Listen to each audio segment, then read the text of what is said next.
الحمدللہ وکفا والصلاة والسلام علی سید الرسل وخاتم الانبیاء والمرسلین وعلی آلہ واصحابہ اجمعین اما بعد فاعوذ باللہ من الشیطان الرجیم بسم اللہ الرحمن الرحیم وَاعْبُدُوا اللَّهَ وَلَا تُشْرِكُوا بِهِ شَيْئًا وَبِالْوَالِدَيْنِ إِحْسَانًا وَبِذِي الْقُرْبَى وَالْيَتَامَى وَالْمَسَاكِينِ وَالْجَارِ ذِي الْقُرْبَى وَالْجَارِ الْجُنُبِ وَالصَّاحِبِ بِالْجَنبِ وَابْنِ السَّبِيلِ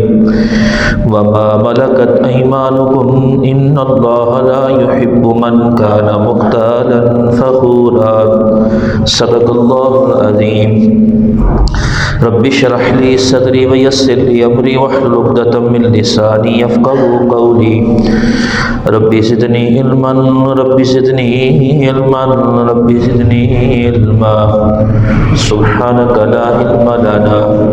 اللهم لا علم لنا سبحانك لا علم لنا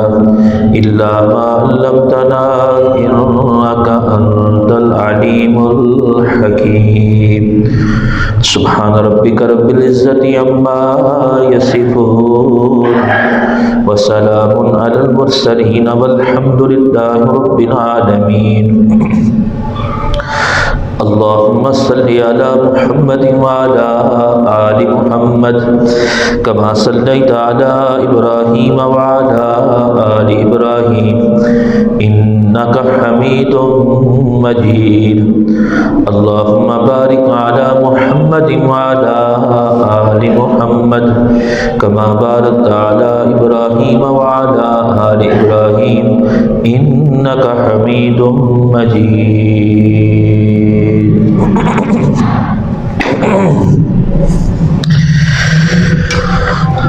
انتہائی واجب الاحترام معزز سامعین گرامی، آپ کے سامنے 5واں پارہ سورۃ نساء کی ایک آیت تلاوت کی ہے۔ اللہ رب العزت کی بارگاہ میں دعا، التجا اور درخواست ہے کہ اللہ تعالیٰ مجھ جیسے گناہگار کو اس آیت کا صحیح مفہوم بیان کرنے کی توفیق عطا فرمائے، اور بیان کے بعد اللہ کریم مجھے آپ کو بلکہ سارے مسلمانوں کو صحیح معنوں میں اسلام کو سمجھ کر اس پر عمل کرنے کی توفیق عطا فرمائے۔ ہر انسان کے اوپر جو ذمہ داریاں اور حقوق عائد ہوتے ہیں، اس کی بنیادی طور کے اوپر 2 قسمیں ہیں۔ ایک کا تعلق اللہ کی ذات کے ساتھ، اور دوسری قسم کا جو تعلق ہے وہ اللہ کے بندوں کے ساتھ۔ پہلی قسم کو حقوق اللہ کہا جاتا ہے اور دوسری قسم کو حقوق العباد کہا جاتا ہے، اور یہ بات بالکل واضح ہے کہ حقوق العباد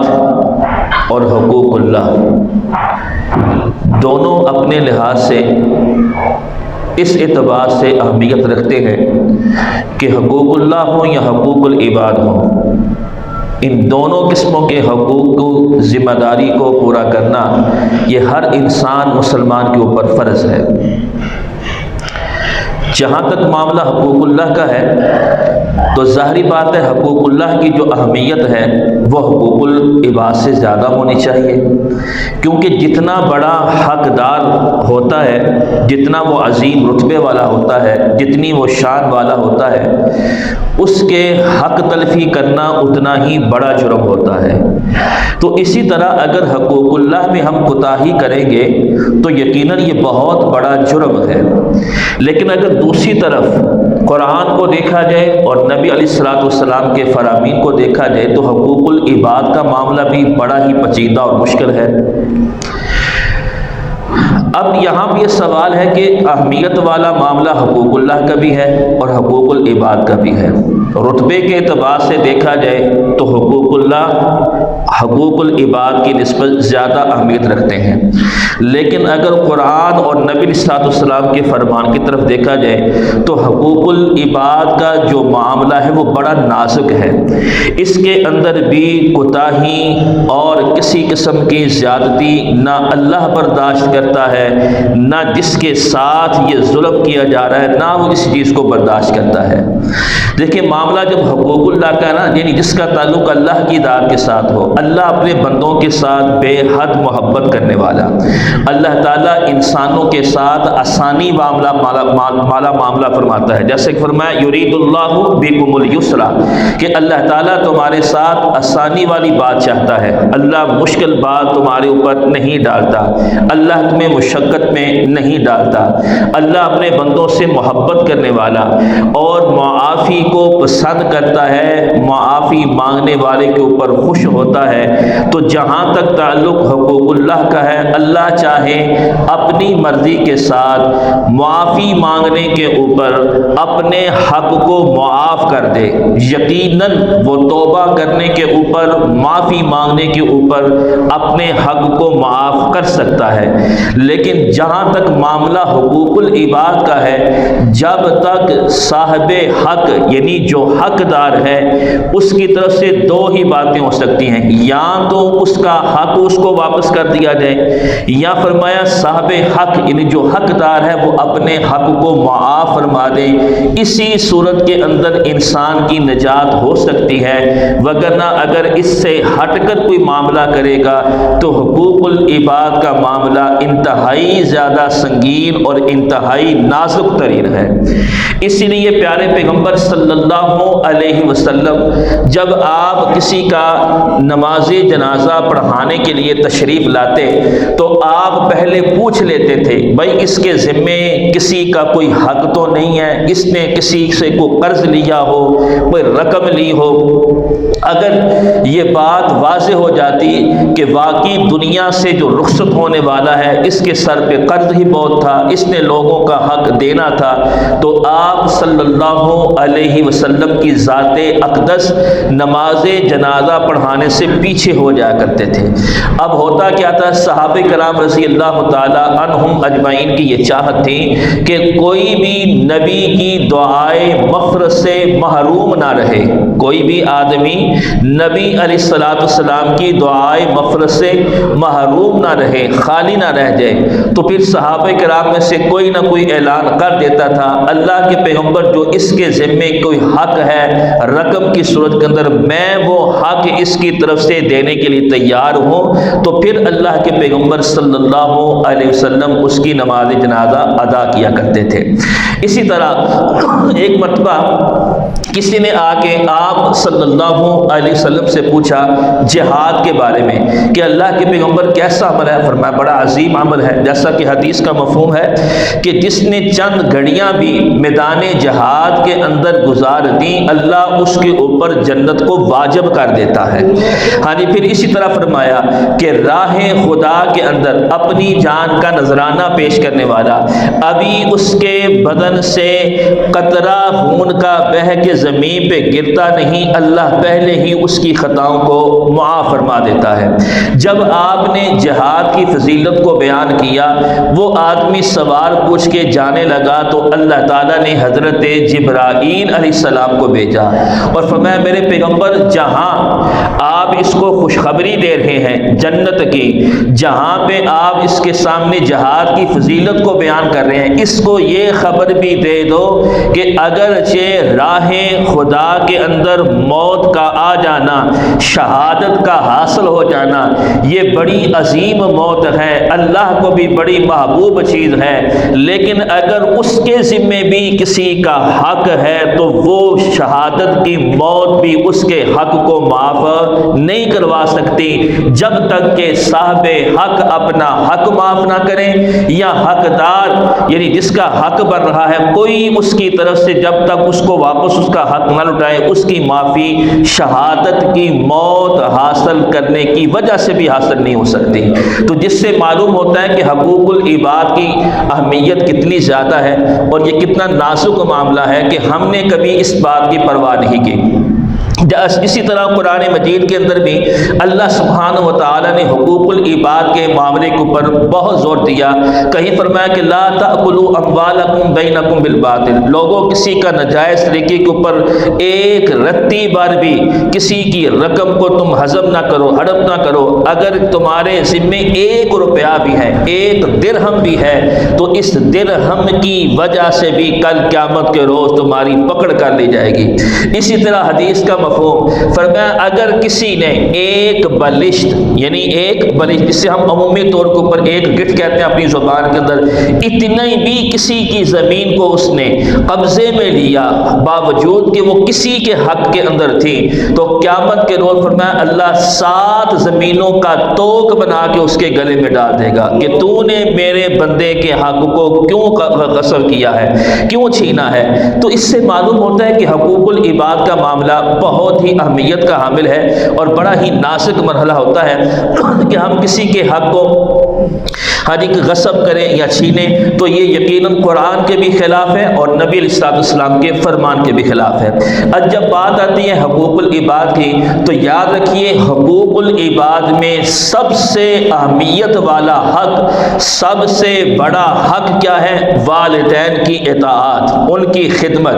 اب دیکھیں اس کی اگر تفصیل میں جائیں تو اس کے لیے بہت وقت چاہیے، لیکن چھوٹا سا میں نقطہ یہ بیان کرتا جاؤں کہ جہاں بھی قرآن میں اللہ نے اپنی بندگی کی بات کی ہے، میری ایک بندگی کرو، میری عبادت کرو، ساتھ ہی اللہ نے والدین کی خدمت کا بھی معاملہ اٹھایا ہے کہ ان کی بھی خدمت کرو. یہ قرآن کا طریقہ بتا رہا ہے حقوق اللہ میں سب سے بڑا حق ہے اللہ کی بندگی کی جائے، اس کے ساتھ کسی کو شریک نہ ٹھہرایا جائے، نہ اس کی ذات میں کوئی شریک ہے، نہ اس کی صفات میں کوئی شریک ہے، وہ وحدہ لا شریک ہے. قرآن کے اندر یہاں پہ حقوق العباد کے معاملے میں جو آیت تلاوت کی گئی، سب سے پہلی بات وَاعْبُدُوا اللَّهَ وَلَا تُشْرِكُوا بِهِ شَيْئًا، لوگوں بندگی اللہ کی کرو، اس کے ساتھ کسی کو شریک مت ٹھہراؤ. ساتھ ہی اگلی بات وَبِالْوَالِدَيْنِ إِحْسَانًا، والدین کے ساتھ کیا کرنا ہے؟ اچھا سلوک کرو. اسی طرح قرآن کو کوئی بھی مقام اٹھا کے دیکھیں، وَقَضَىٰ رَبُّكَ أَلَّا تَعْبُدُوا إِلَّا إِيَّاهُ وَبِالْوَالِدَيْنِ إِحْسَانًا، جہاں اللہ اپنی بندگی کی بات کرتا ہے وہاں والدین کے حکم کی اطاعت کی بات کرتا ہے.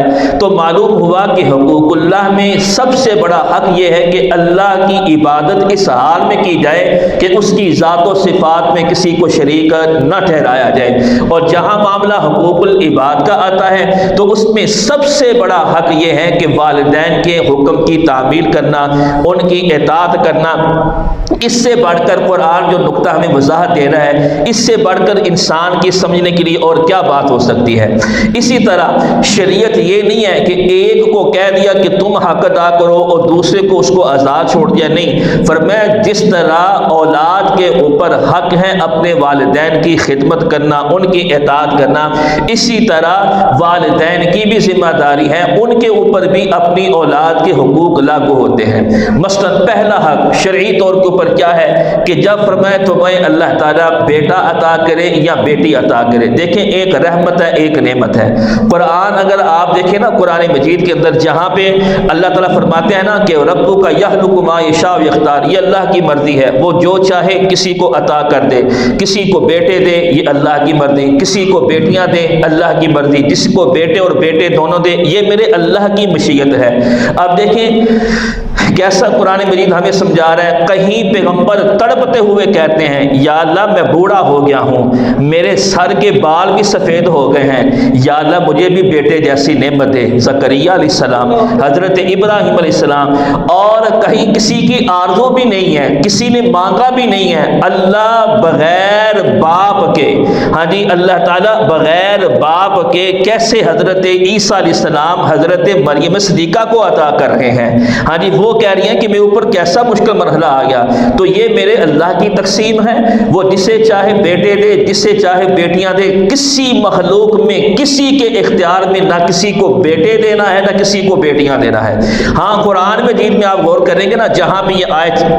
جو ابھی میں نے آپ کے سامنے ترجمہ کیا ہے وہاں پہ اللہ کیا فرماتے ہیں؟ وہ جسے چاہے بیٹیاں دے، جسے چاہے بیٹے دے. تو یہاں پہ قرآن نے بیٹی کے ذکر کو پہلے بیان کیا ہے، اس لیے لیے امام محمد رحمۃ اللہ علیہ فرماتے ہیں کہ جس کے بطن سے، جس عورت کے بطن سے پہلے بیٹی ہو وہ سمجھو بڑی ہی بابرکت ہے. کیوں؟ اس کی مناسبت قرآن کے ساتھ ہو رہی ہے کہ قرآن نے بھی پہلے بیٹی کا ذکر کیا ہے. تو بات بیٹا ہو یا بیٹی ہو، سب سے پہلے اس کا اچھا نام رکھنا. فرمایا یہ والدین کی طرف سے اولاد کے لیے ایک بڑا اچھا تحفہ ہوتا ہے. اور آج نے خود فرمایا کہ تم اپنے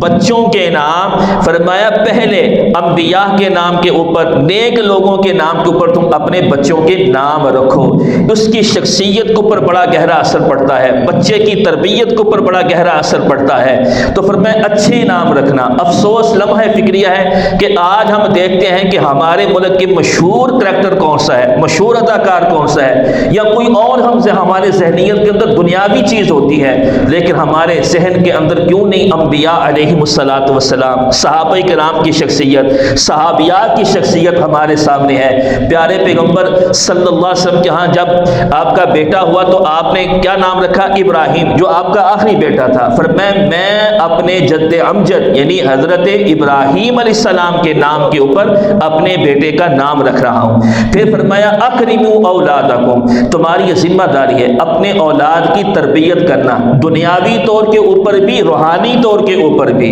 یہ نہیں ہے کہ صرف ایک چیز کو اوپر عمل کرو دوسرے کو چھوڑ دو، نہیں، دونوں تربیتیں لازمی ہیں. اکرموا اولادکم،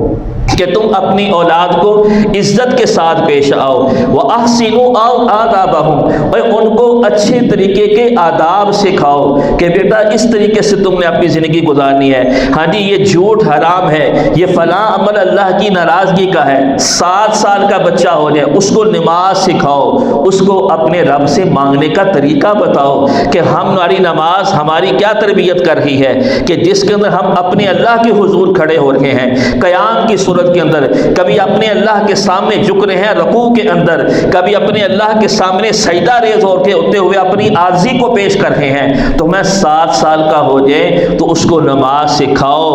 10 سال کا ہو جائے نہیں پڑھتا تو اس کو ڈانٹو، ہاں جی اس کو اس کی مناسبت سے سزا دو کہ تم نماز کیوں نہیں پڑھ رہے.